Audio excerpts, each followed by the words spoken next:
Et on va se réveiller tranquillement. Voilà. Donc aujourd'hui, on fait un épisode un peu spécial. Je suis avec Leslie Azara et Bettina Sertori. Oui, C'est comme parfait. ça. C'est italien, ça? Oui, italien, ouais. Et Azara? Corse. Corse, ok. Ce que je me disais, je suis avec deux Italiennes, en fait. Ça fait un peu italien aussi, Azara. Donc, voilà, je suis C'est avec dans deux ton élé Italiennes et moi, je suis en Italie. Et aujourd'hui, on va faire un épisode un peu spécial parce que voilà, celles qui m'écoutent d'habitude savent que je fais souvent des épisodes inspirants. J'aime bien parler de parcours, d'où on part et tout ce qui est possible. J'aime bien parler de voilà de pivot, de courage et voilà. D'habitude, c'est très inspirant et aujourd'hui, j'avais envie de faire une session un peu bitching, comme on dirait en anglais. On va on va se plaindre en fait. Je pense que ça fait un peu partie de la culture française d'ailleurs. On Mmh. me dit que les Français aiment se plaindre. Donc on va se plaindre aujourd'hui et je voulais vraiment parler des galères, des périodes difficiles qu'on traverse quand on est entrepreneur. Quand on est sur les réseaux sociaux, on a l'impression que tout est tout beau, que tout le monde réussit, que c'est parfait et que nous on est nuls en fait. On dit mais pourquoi moi je galère et pour tous les autres c'est facile. Qu'est-ce qui ne va pas? Et en fait, je le vois beaucoup en ce moment. Il y a comme une sorte de malaise, un peu de tout ce qu'on voit. En fait, on est tellement bombardé d'infos tout le temps sur les réseaux et ce qu'on vit à l'intérieur ne matche pas avec ce qu'on voit à l'extérieur et du coup, ça crée un peu cette frustration. Donc aujourd'hui, je voulais casser ce mythe que ça existe, ce vie de rêve où on est tout le temps tout le temps heureuse. Et aujourd'hui, on va bitcher et on va se plaindre et on va parler de ces périodes difficiles. Et je disais juste avant aux filles, bah, c'est mon premier jour de règles, donc ça tombe bien. C'est un bon jour pour se T'inquiète, plaindre. moi je rentre dans mon ovulation, on va contrebalancer les énergies. Ça marche. Donc déjà, qu'est-ce que ça vous évoque, les filles, ce sujet du jour? C'est rigolo parce qu'hier, je parlais avec une entrepreneuse, une amie à moi et je lui disais, ouais, que voilà, j'avais des retours autour de moi d'entrepreneuses pour qui c'était difficile en ce moment et cetera et sa première réaction, ça a été de me dire: «Oui, mais faut pas s'arrêter dessus, il faut justement, se dire que, bah, pour certaines, ça marche super bien et qu'il y en a qui réussissent et que si elles réussissent, bah, nous, on peut aussi, y arriver» et en fait, je me suis arrêtée sur ce qu'elle a dit et en fait, à l'intérieur de moi, je me suis dit: «Ben non, mais en fait, moi, ça me rassure de savoir qu'il y a des entrepreneuses qui galèrent aussi comme moi». Et c'est pas le but en soi de me dire bah ouais je veux être comme celles qui réussissent parce que déjà j'en sais rien de savoir si elles réussissent et si leur vie elle est à l'image de ce qui se passe sur les réseaux. En fait, on sait pas, on connaît pas les Mhm. coulisses. Et du coup, je me suis dit que ben moi, ça me faisait du bien de justement qu'il y ait des entrepreneuses qui osent être vulnérables et partager ben, les moments difficiles qu'elles rencontrent, les doutes, les remises en question, se dire aussi parfois qu'elles ont aussi envie d'arrêter. Et je me dis ah ben je suis pas étrangère aussi là-dedans. Des fois aussi j'en ai marre. Je me dis bah je serais plus tranquille salariée en fait parce que c'est trop lourd à porter l'entrepreneuriat. Et du coup, je me dis que c'est utile ce qu'on fait aujourd'hui et c'est précieux pour justement montrer que la réalité c'est peut-être pas celle qu'on croit en fait et c'est peut-être celle que nous on décrit là aujourd'hui des galères en fait et des périodes difficiles à Mhm. vivre. Bah oui, il y a de tout. Ouais. Et en fait, il y a tout, mais en même temps, moi, j'ai plein d'observations sur ce sujet-là. Parce que si on pense que c'est l'Eldorado, c'est la liberté et tout, c'est parce que les contenus sur les réseaux sociaux nous font croire que. Mais pourquoi est-ce qu'il y a ces contenus? Parce que c'est des contenus qui fonctionnent. Et C'est qui plus vendent. marketing et qui vendent. Donc forcément, on rentre un peu dans ce jeu-là. Alors peut-être pas tout le monde, mais forcément, ce qui fonctionne le mieux, c'est de dire: «Regardez ma vie de rêve, je gagne de l'argent» et pour des gens, c'est vrai, pour d'autres, ça l'est pas, c'est plus du mensonge. En attendant, c'est ce que les gens ont besoin de consommer, c'est ce qu'ils veulent voir et c'est ce qui fait qu'ils passent à l'action. Et en même temps, moi, quand, je vous entends, je me souviens d'une copine que j'avais à Bali, qui était dans sa première année d'entrepreneuriat, donc tout petit, enfin, tu vois, démarrage, bébé entrepreneur et tout et qui un jour était fatiguée, qui me dit: «Mais je comprends pas pourquoi est-ce qu'il y a personne sur les réseaux qui nous dit, comment ça enfin, ce que c'est, quelle est la réalité?» Parce que moi, quand je lui donnais mes réponses, j'y allais cash, il y a je trouve pas ça, sain de mentir. Mm. Hem, Quand on te pose des questions, dis-les, et puis après si tu es prête à les entendre, bah, tant mieux, si tu es pas prêt, c'est pas j'y peux rien. Et elle me dit: «Je comprends pas, parce qu'il y a personne qui m'explique en ligne». Je lui dis: «Bah, est-ce que si tu avais vu des contenus d'entrepreneuses qui te disaient: "Bah, c'est horrible, tu vas en chier, Tu vas pleurer tous les jours. exactement, tu vas pleurer et tout machin", tu te serais lancée dedans? Elle me dit: «Oui, bah, effectivement, peut-être pas», tu vois? Et en fait, je pense que c'est une question de balance et moi, c'est pareil. Je pense que si au début, j'avais vu plein de contenus qui m'auraient découragée, je sais pas si je me serais lancée, tu vois? Enfin, Bah, en fait, je mais viens de jamais. voir un parallèle, j'y avais jamais pensé avant avec la maternité. Ah, j'allais le Euh, dire, Elisabeth, j'allais c'est exactement fou, le je dire. sais pas si ça te parle, Leslie. C'est Ouais. qu'au début, tout le monde se dit oui, c'est incroyable, fais des La enfants, grossesse, tu c'est que de verras. l'amour, c'est Ah trop oui, beau et c'est ça. tout. Mais c'est horrible, c'est trop dur, c'est trop Donc, Bientôt dur. la je n'ai pas grossesse. d'enfant et je ne compte pas en faire tout de suite, du coup. La grossesse, c'est incroyable. Tu sens ce Et petit c'est ça, bébé tu au dis, ventre. bah, en fait, Oh, si tout le dors monde pas. dit la vérité, personne fait d'enfant. Bah non, mais c'est vrai. Si on était au courant de tout ça, moi, si j'avais été au courant que l'entrepreneuriat allait être aussi compliqué, mais comme j'imagine la maternité, c'est compliqué, en même temps, il y a plein de bons côtés. Je sais pas si je l'aurais fait, hein. Moi, je pense que je l'aurais fait, mais j'aurais intégré ce que ça allait impliquer. Tu vois, je me serais préparée en me disant ça va pas être facile, tu vois. Et là, Mmh. pour la maternité, en plus, on a ce truc de secret un peu, tu vois. Nos mères nous préparent pas non plus, la société nous prépare pas, et donc en fait, on a ce truc idéalisé, tu Et vois. même les Et réseaux, un peu. encore une fois, les réseaux qui montrent ces trucs tout beaux, les mamans parfaites avec les, tous Les bébés tout beaux, tout oui. parfait, propre, alors que toi, tu te laves Moi, pas. bah, j'ai du vomi. Ça donne envie. Je vais garder mes vêtements propres. Mais non, mais tu vois, c'est intéressant ce que tu dis parce que, du coup, moi, je repars à zéro un peu là cette année, enfin à zéro, avec toutes mes connaissances, toute mon expérience et je suis très alerte sur ce qui m'attend. Donc, moi, c'est un gros changement de cible et de positionnement, c'est un gros chantier. Et ben, parfois, je me dis: «J'aurais aimé ne pas savoir ce qui m'attend». Bah, tu sais quoi, ça me parle aussi pareil pour Sorority Club. Donc, j'ai déjà une entreprise qui existe depuis 13 ans. Mais le fait de redémarrer de zéro, tu dis, en fait, merde, c'était Ouais. plus facile quand j'en savais rien. J'ai tracé ma route sans me Parce que poser tu de sais, questions. j'en parlais avec des amis, au tout début, tu as l'optimisme, l'énergie, c'est Mm. nouveau, tu découvres et tout, c'est trop bien. Là, moi, je me relance dedans et je suis là genre: «Oh là, puis je sais ce qu'il faut faire, je sais Ouais. exactement comment ça marche, et je suis là: «Oh non». Puis je sais que ça va prendre du temps, qu'il va encore y avoir des murs, que j'ai la Mm. flemme. J'ai plus du tout la même énergie, j'ai plus le même, le feu s'est pas éteint, mais la flamme, elle est un peu plus petite forcément parce que, bah, à force, tu te fatigues aussi et j'aurais bien aimé être de nouveau, qu'on me débranche et rebranche le cerveau pour oublier et que je redémarre, en Reset. Et est-ce étant que ultra est-ce naïve, que ouais. du coup, il y a des choses que tu fais différemment, du coup, que tu as cette expérience-là? Est-ce que tu as Alors, l'impression que par contre, j'ai appris à dire non, donc ça, c'est génial parce que Mm. parfois, je vais recevoir des belles opportunités, mais je sais que ça me correspond pas, donc je vais dire non. Hem, je prends plus soin de moi qu'au début. Ce que je pensais être à la base, un peu un truc secondaire, maintenant c'est principal, tu vois? ouais. Et même en termes de prix. Enfin là, moi, je recommence en sachant très bien ce que je vaux sur le marché, quoi. Et ça change la donne quand même. Mmh.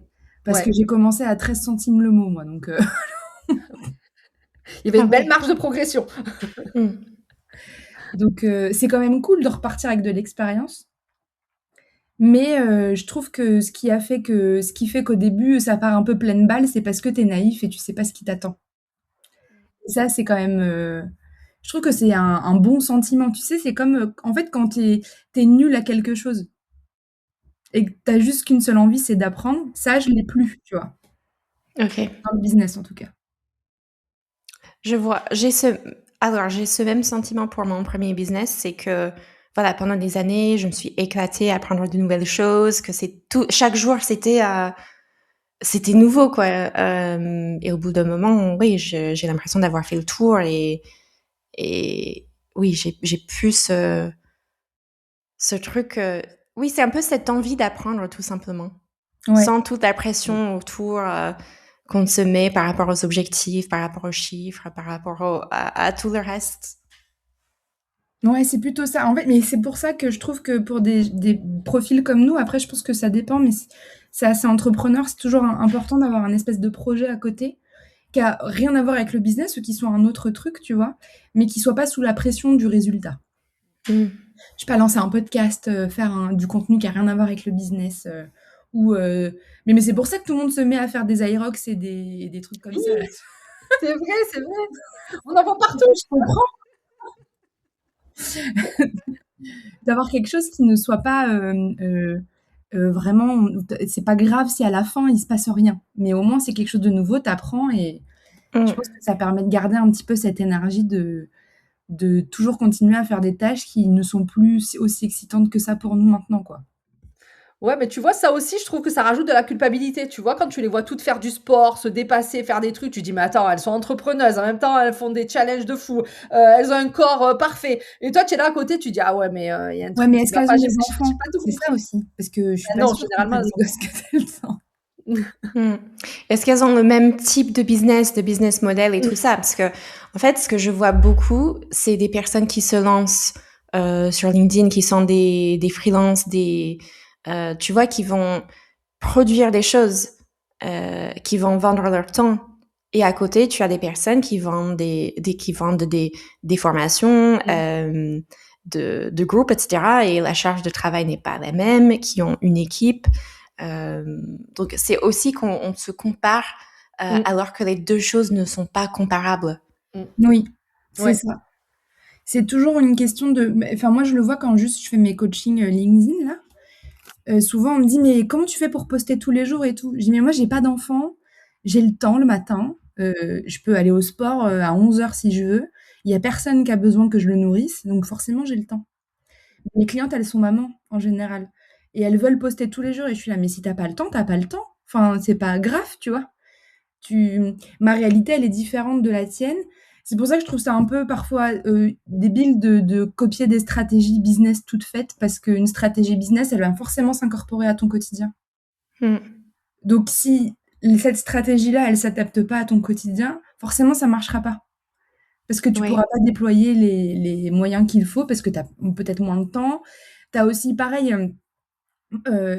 Alex Hormozy dans son livre, il dit que pour commencer à prendre de la place sur les réseaux, faut poster plusieurs fois par jour sur tous les réseaux sociaux. Oui, il dit, genre, Mais il lui, il a une publie équipe. 30 fois par jour, un truc comme ça. Bah oui, Mais oui, vas-y. mais c'est pas toi qui postes, c'est pas toi qui fais ta routine de commentaires, c'est pas toi qui fais les montages de tes vidéos, donc forcément que tu peux le faire. Mais en fait, toi qui est tout seul et qu'en plus qui a pas les forcément parce que là, à ce stade-là, faut avoir des moyens financiers aussi, bah, Mmh. choisis un réseau et ça suffit, tu vois? Mais Donc je peut-être pense qu'il y a peu de choses qui montrent vraiment les premières étapes, le début. Parce que là, tout le monde est en train de se comparer à Alex Hormozy, mais on peut pas, encore une fois, ces deux choses ne sont pas comparables. On peut pas se comparer à lui. On n'a pas les mêmes moyens. On n'est pas au même stade que lui, quoi. oui, c'est vrai. Bah, non, mais ça n'a rien à voir, tu peux pas te comparer à des Hormozy, ça n'a rien à voir. C'est pas du tout les mêmes Ouais et puis personnes. surtout que lui, ses objectifs sont forcément pas les mêmes que les nôtres non plus, à nos niveaux de business différents. Oui, Donc forcément, lui, c'est peut-être la visibilité son objectif et peut-être que nous, mm. ça sera autre chose. Donc Oui. chaque action doit Oui, ça servir, dépend de ce que tu vends. Si tu vends du marketing, bah, c'est ça, c'est pour toi important d'être de partout. Comme, c'est ça mm, et moi, ce que je constate aussi, moi qui suis, bras droit stratégique et donc qui suis à l'intérieur des business comme ça qui font rêver, les autres sur LinkedIn, je me rends compte en fait, de la face cachée de tout ça et surtout que ces entrepreneurs ou entrepreneuses-là ont les mêmes problématiques que nous. Il faut pas croire en fait. Il y a ce qui se dit sur les réseaux, ce qu'on voit, l'image publique, de vie rêvée, de Bali, pour certains, voilà, de chill au quotidien et il y a la réalité derrière et cette réalité elle est comme la nôtre, elles ont les mêmes doutes que nous, elles ont les mêmes préoccupations que nous, elles ont les mêmes parfois ras-le-bol que nous aussi et du coup ça mm, permet aussi de se dire bon ben ok ce que j'idéalise finalement c'est pas forcément ce qui me fait rêver moi non plus en fait et c'est peut-être pas ça ce mm. que moi j'aimerais vivre aussi dans ma vie.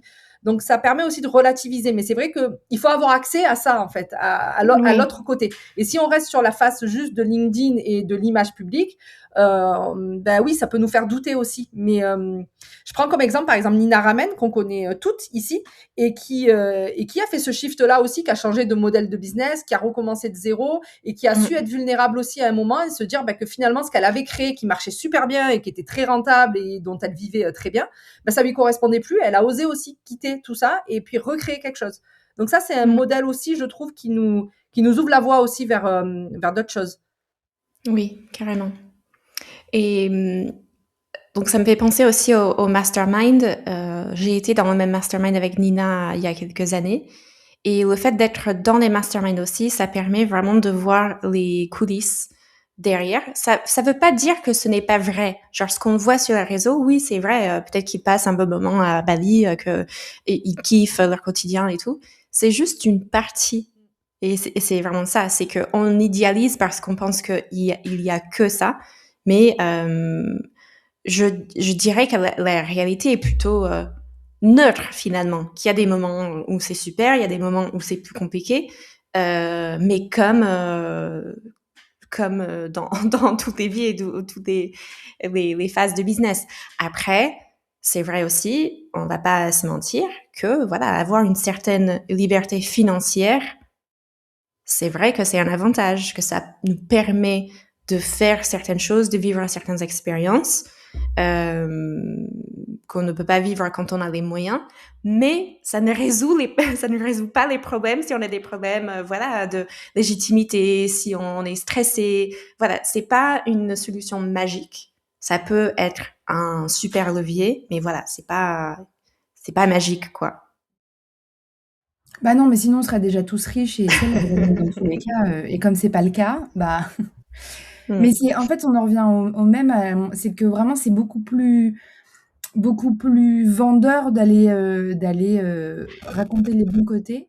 Et moi, je l'ai fait ça, d'être beaucoup plus vulnérable et de raconter les mauvais côtés, ce qui est une bonne chose, mais ce qui parfois aussi déjà ne permet pas d'attirer les bonnes personnes et ça construit une image de toi qui est pas forcément toujours bonne non plus. Parce qu'en fait, les gens interprètent ce contenu comme ils le veulent eux, ça on ne contrôle pas. Comme le dit très bien aussi mon amie Jasmine Twitou, on parle de ses cicatrices mais pas de ses blessures. Donc faut faire gaffe. Là, il y a des sujets que je pourrais très bien aborder là dans ce podcast, je le ferai pas aujourd'hui parce que je suis pas prête encore à le dire et j'attends un peu, tu vois? Donc je trouve que c'est toujours un peu mais en fait, c'est pareil. En fait, ce que je trouve dommage, c'est qu'on n'arrive pas à trouver de la nuance. Parce que c'est soit je vais lire un truc genre j'ai mangé une pomme et j'ai doublé le CA de mon business, ou alors j'ai tout foiré et aidez-moi, help, machin. Donc il y a toujours on n'arrive jamais à trouver la nuance là-dedans. Et Parce que la nuance, on s'en fout en fait. Ce que tu dis, ça me fait penser à ce que j'ai traversé dans ma vie, d'épreuves difficiles. Donc j'ai perdu ma fille jumelle il y a 11 ans de ça. C'est l'épreuve de ma vie que j'ai traversée. Et à l'époque, j'avais un business de vente de produits en ligne pour les cheveux bouclés. Et du coup, j'ai eu le courage de quitter mon poste de chef comptable, cadre, avec la sécurité financière, etc., parce que j'avais vécu cette épreuve-là et que j'avais réalisé combien la vie était courte et qu'il fallait que je vive mes rêves, en fait. Et c'était elle qui m'avait donné cette force-là. Donc, j'ai créé mon business en ligne. C'est la première expérience entrepreneuriale que j'ai eue. Et je me rappelle avoir fait un post sur les réseaux pour dire que c'était grâce à elle que j'avais eu ce courage-là, en fait. Et j'ai eu un premier message, le message d'un hater qui m'a dit t'as pas honte de te servir de la mort de ta fille pour vendre tes shampoings. Et le truc, ça a été d'une violence et en fait, ça m'a évidemment fait culpabiliser de me dire mais on le perçoit comme ça et je rebondis sur ce que tu disais sur comment les autres perçoivent ça. Et en fait, je comprends maintenant avec les années qui ont passé, je prends la parole sur ce sujet-là parce que c'est un sujet qui me tient à cœur et pas pour apitoyer les gens ou pas pour vendre mes services, c'est pas ça le but, mais c'est de montrer qu'on peut y arriver en fait. Et je me suis dit, ok, ça c'était sa vision à lui, à cette personne, je sais pas pour quelle raison, voilà, il a pensé ça à un moment, mais moi je sais ce que je vaux et j'ai envie d'être pas vulnérable parce que je pense que je l'ai digéré aussi cette épreuve-là, le temps aussi a fait son œuvre. Je dis pas qu'on en guérit, hein, bien sûr, mais en tout cas. Je sais aujourd'hui que je suis forte pour prendre cette posture-là et cette prise de parole-là, parce que je me dis qu'il y a peut-être quelqu'un qui a besoin de l'entendre à ce moment-là, peut-être quelqu'un qui commentera pas mes posts, peut-être quelqu'un qui se manifestera pas, mais juste de l'entendre, se dire, bah voilà, elle a traversé ça et elle a su se relever et ça me donne espoir. Bah, je me dis, bah, j'aurais fait le job en fait. Mais en fait, Oui. c'est des choix qui restent ultra personnels. Si toi, tu es prête à le partager, fais-le. Si ça sonne faux, on le saura. Et les haters, mais ça serait dans l'atelier LinkedIn qu'on fait dans le club. Et on se raconte trop les mauvaises histoires par rapport aux haters parce qu'en fait, ils nous servent plus qu'autre chose. Faut les utiliser à bon escient, c'est tout. En général, ils nous donnent raison. Donc, mais après, ces sujets-là, c'est des trucs qui restent perso, tu vois. T'as des... Enfin, moi, si j'avais vraiment voulu utiliser toute mon histoire de vie, enfin, tu vois, qu'est-ce qui sert, qu'est-ce qui me sert moi, qu'est-ce qui va aussi servir l'audience, est-ce que moi je me sens à l'aise par rapport à ça, etc. Et tout n'est pas obligé de servir ton business quand tu racontes des trucs en ligne. Moi, des fois, je raconte des trucs, Oui. ça sert à rien, mais j'avais envie de les dire. Oui, parfois, on a juste Exactement. envie de dire quelque chose. C'est ça. Et j'estime que quand tu commences à te construire une visibilité aussi, si t'as du monde qui te lit, t'as des trucs qui peuvent servir aussi, tu vois, juste pour une cause, juste pour faire du bien, et c'est très bien. Mais c'est des choses qui restent ultra personnelles et ta limite, c'est toi qui te l'as créée, en fait, tu vois, sur ce genre de truc. Après, il y a des choses hyper difficiles aussi que j'ai vécues en tant que dirigeante et que, en fait, je pouvais pas en parler ou c'est pas quelque chose que tu peux partager. Par exemple, il y a des années, j'ai dû licencier une salariée pour faute lourde et qui ensuite a essayé de nous accuser de harcèlement, genre qui a cherché par tous les moyens à nuire à l'entreprise. Voilà, parce qu'elle vivait mal la situation. Là, j'étais vraiment très très mal, mais c'est pas quelque chose que tu peux, tu vois, tu peux pas en parler. Oui. Du moins en public, je veux dire. Ouais. Et même en privé, donc avec mon copain ou mon entourage, tu vois, c'est encore une fois, c'est difficile d'être comprise. Et c'est vraiment dans un mastermind où tu es avec d'autres entrepreneurs qui vivent les mêmes choses, où tu peux vraiment parler de ces choses que tu vis et que tu peux pas vraiment partager ailleurs. Et ça, c'est difficile des fois. Et ça, ouais, il m'est arrivé la même chose et j'en ai jamais parlé. Parce que ça reste un autre humain aussi qui est concerné, tu vois. Alors, est-ce que je suis surempathique? C'est possible aussi, mais mais c'est comme moi, je parle pas de ma famille sur les réseaux sociaux. Parce que j'estime que c'est pas leur place, tu vois. Pour autant, je pourrais, mais t'as des choses que... Et ça, c'est difficile parce qu'il faut pouvoir avoir le bon cercle autour de toi de personnes qui te comprennent. Parce que moi, parfois, je vais parler de choses à des potes, mais ils vont pas comprendre parce que c'est pas leur domaine, c'est pas leur univers. C'est pas les mêmes enjeux. Eux, ils rentrent du taf, le taf est fini, tu vois. Moi, je ferme l'ordi dans ma douche, il est toujours là, mon taf. Donc, c'est toujours en boucle, tu vois. Et ça, c'est un sujet aussi que j'ai vu que pas mal de personnes en parlent, du fait que quand on devient entrepreneur, parfois on perd certains amis ou pas forcément, mais parfois il y a des relations qui ne durent pas parce que voilà, on ne se comprend plus, qu'on change beaucoup. Quand on est entrepreneur, on change, on évolue vraiment, on change tellement et tellement vite, c'est un truc de fou. Ça m'est arrivé, ça, j'ai mis fin à une double amitié comme ça, quand en fait, parce qu'en fait, à chaque fois que je les voyais, elles me renvoyaient les angoisses qu'elles avaient sur mes choix, en fait. C'est-à-dire, mais moi, j'oserais jamais, t'as quitté ton CDI, j'oserais jamais, mais là, tu n'as pas de clients, et comment tu vas faire, et de quoi tu vas vivre, mais moi, je pourrais jamais. Et en fait, elles projetaient.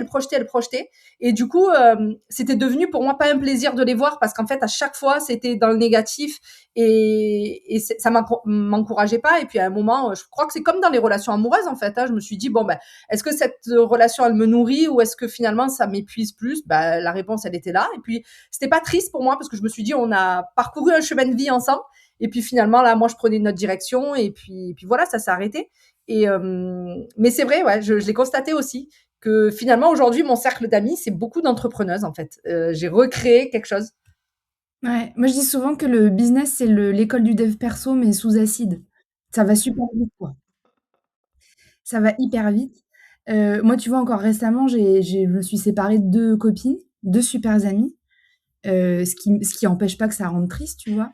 Et puis à un moment donné, je me suis dit: «Mais c'est moi, c'est ma faute» et en fait, c'est ma «faute» entre grands guillemets, parce qu'il y a juste des trucs que j'ai plus acceptés, parce que, telle ou telle situation ont fait que, et que, bah, maintenant ça se enfin, tu vois, j'ai même plus de mal à prendre ce genre de décision et effectivement, je crois que 98 de mon cercle de potes, c'est des entrepreneuses que tout le monde connaît en plus, tu vois? Hem, mais parce qu'en fait, on se comprend mieux et les 2 seuls potes que j'ai gardés de mon cercle d'avant, ils captent pas. Par contre, ils sont là, tu vois? Et des fois, je les vois Mmh. popper sur LinkedIn, ils vont liker un petit truc, Oui. Mmh. et puis j'ai ma famille aussi qui me soutient et tout, ça me suffit, tu vois? Oui, c'est Mais super fort ce que tu dis. On a aussi, oui, des amis qui comprennent pas ce qu'on fait, mais qui soutiennent quand même. Et ça, oui, c'est juste un précieux. petit like, juste un petit bah, bravo, tu vois, ça fait toute la différence aussi. Plutôt que la personne qui dit non, je pourrais jamais faire ça, mais C'est ça, non, c'est trop. c'est ça. Mais Bon, oui, elle était mais c'est clair. fonctionnaire aussi, hein, donc je pense que voilà, il y avait Mmh. vraiment on était à l'opposé, quoi. Mm. Mmh. Ah, c'est important de moi, j'ai beaucoup de chance avec ma famille. J'ai vachement été, soutenue. Enfin, en tout cas, on m'a pas, empêchée de faire quoi que ce soit.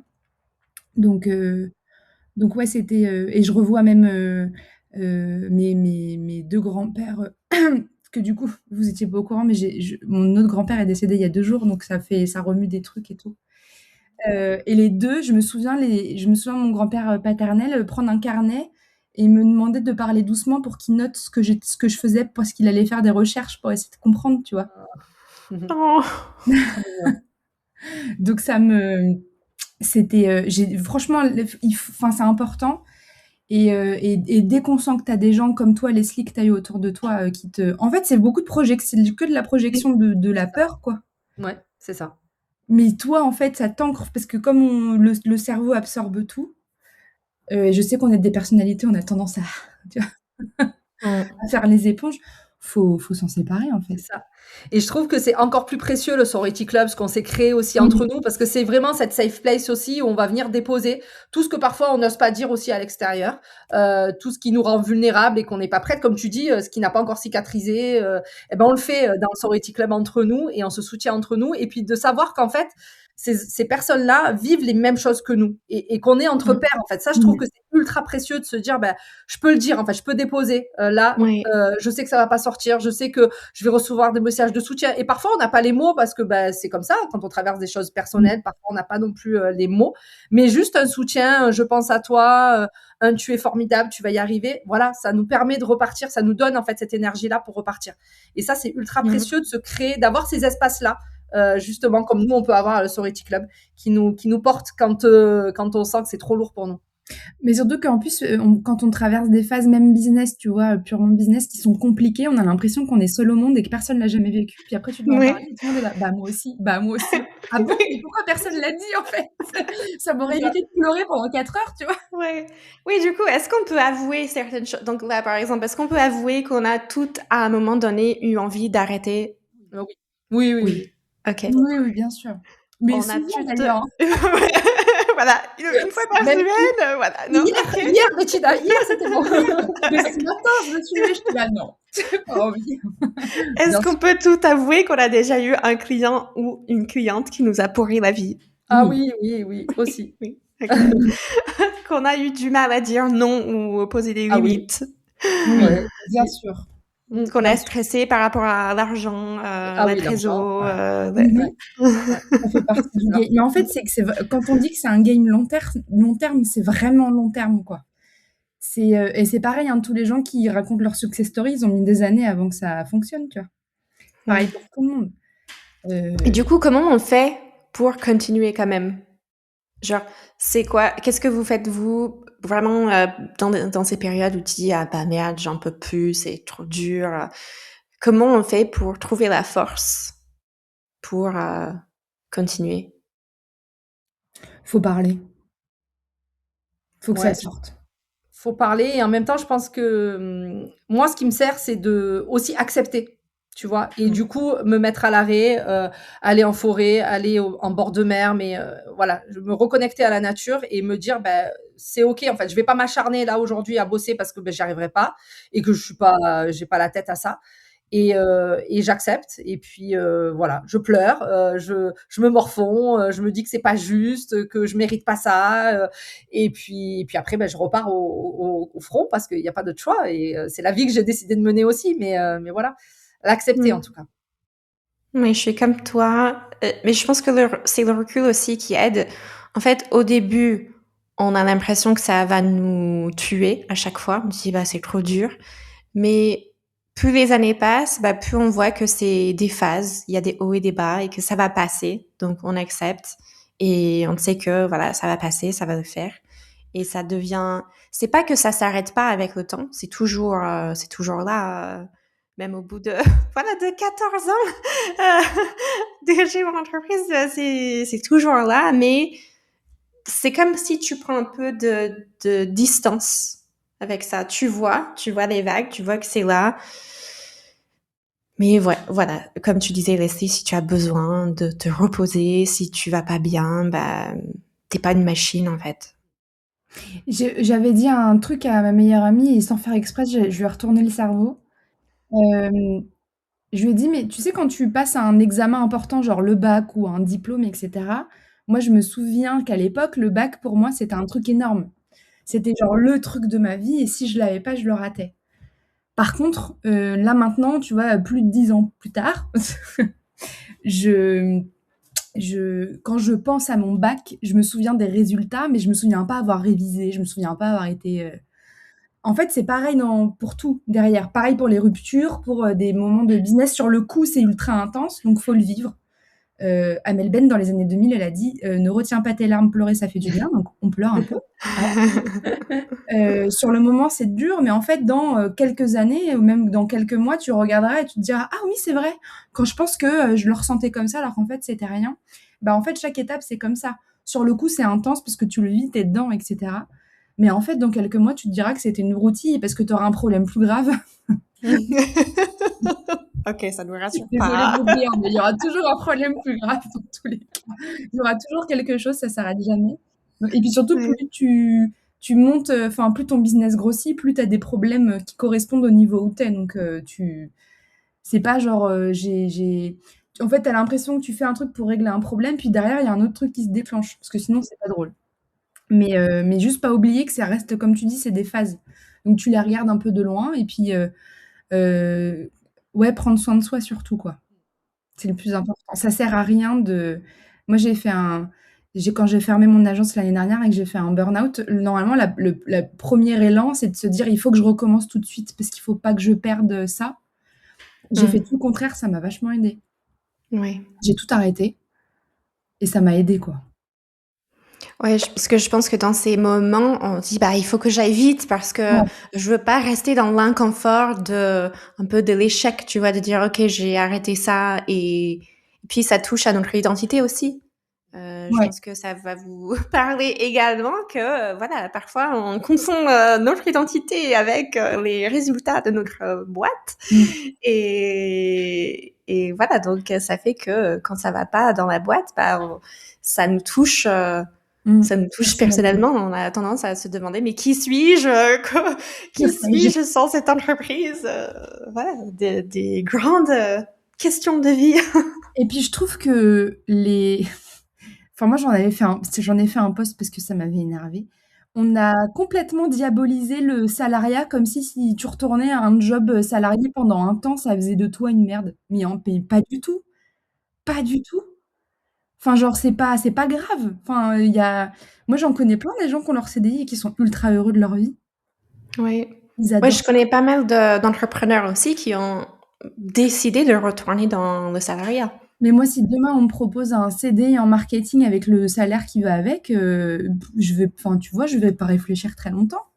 Pourquoi est-ce que je dirais non? Si c'est un truc qui correspond à qui je suis, enfin, je peux construire mes journées comme je veux, j'ai le salaire qui va avec.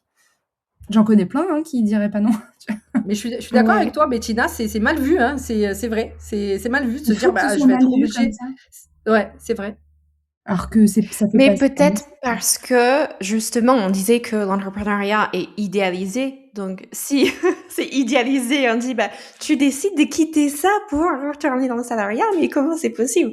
C'est aussi parce que, voilà, parce que c'est idéalisé. On pense que c'est, comme tu disais, Eldorado, mais c'est pas Ouais. forcément le cas.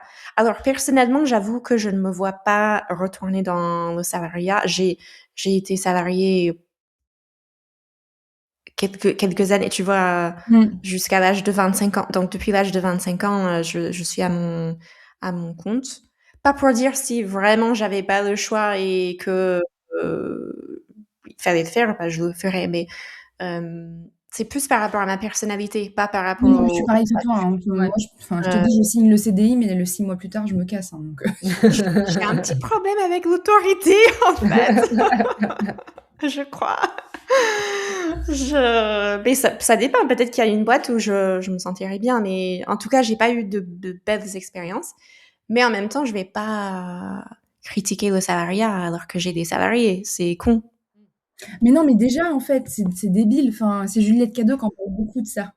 Elle dit: «Mais je suis qui pour critiquer le salariat alors que j'ai des salariés?» Enfin, ça n'a rien à voir. Puis c'est pas une question de salariat ou entrepreneuriat. Est-ce que tu es content de te lever le matin pour aller au travail? C'est la première question à laquelle il faut répondre. Quand tu as répondu, tu sais, tu vois? C'est tout.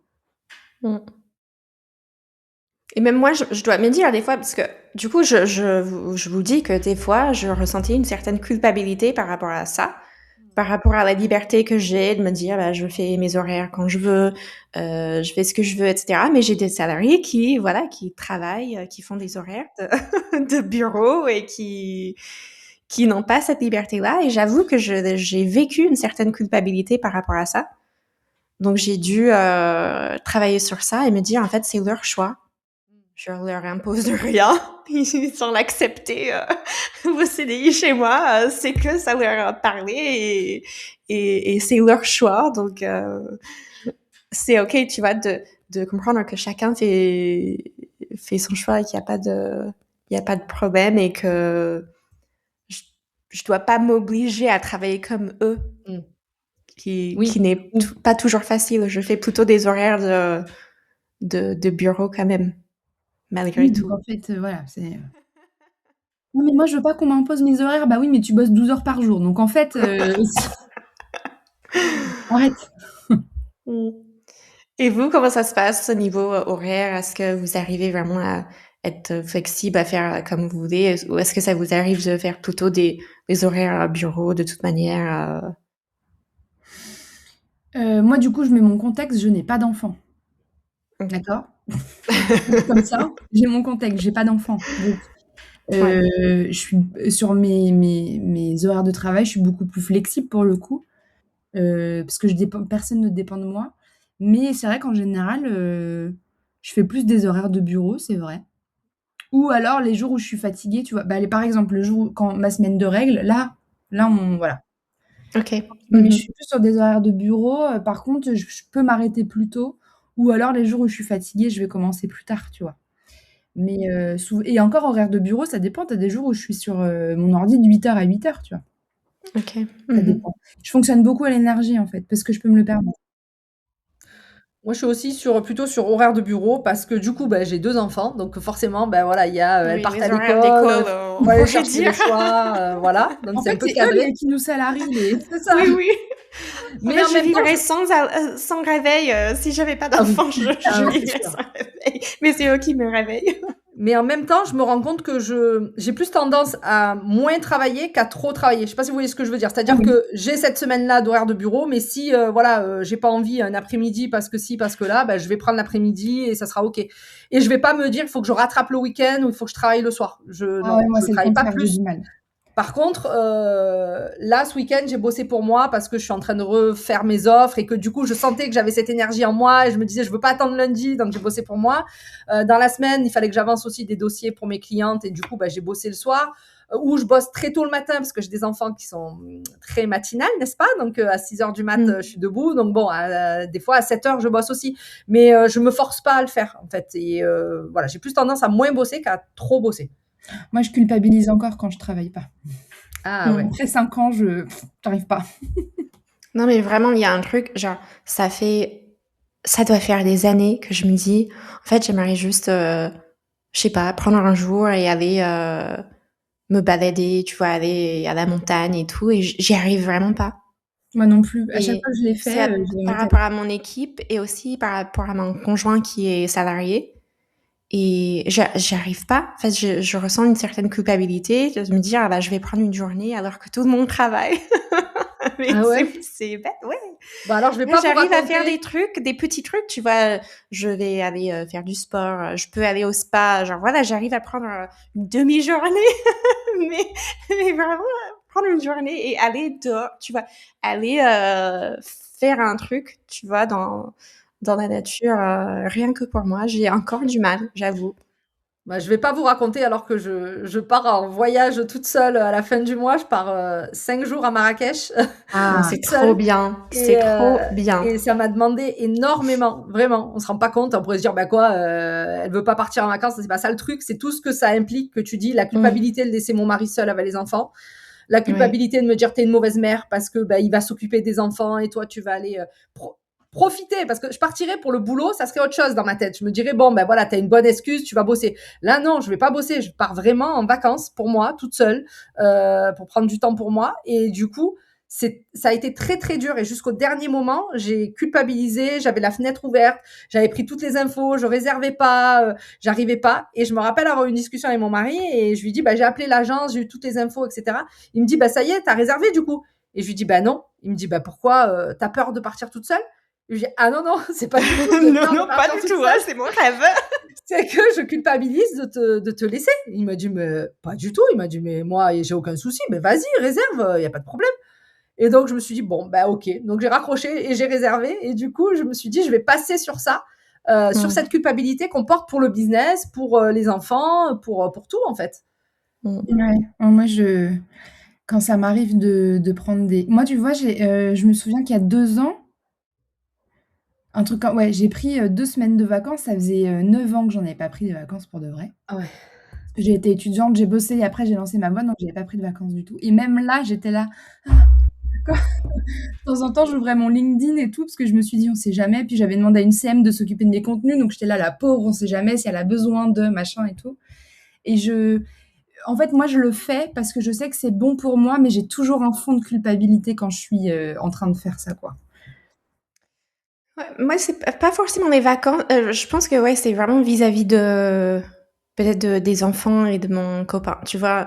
Parce que quand j'étais solo, bah, je prenais des vacances quand même. Genre même, la première année que j'ai ouvert ma boîte, j'ai commencé je me souviens, c'était au mois de mars, j'ai créé l'entreprise. Au mois d'août, j'ai pris un mois de vacances, hein.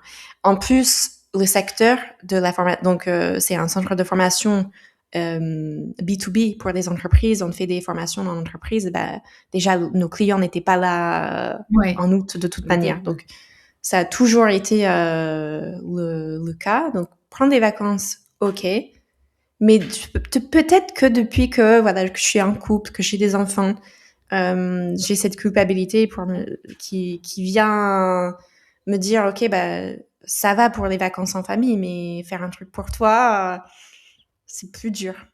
Mais c'est C'est ça. bizarre, genre je sais pas d'où ça vient, ou d'un coup Bah, c'est comme ça, c'est la mais société, c'est l'image, c'est encore les dictats de la société qui nous dit qu'une maman, elle doit être auprès de ses enfants, elle doit s'en occuper, elle doit être sacrificielle, c'est tout ce qu'on oui, on nous nous répète. demande, genre quand Ouais. je me déplaçais c'était pour un mastermind, je partais quelques jours tous les trimestres et on me demandait et les enfants, voilà, qui va garder les enfants? Mmh. Comment ça va? Bah, ils ont un père, Mmh. on dirait Oui, qu'ils sont bah, en fait, on a fait les enfants à 2.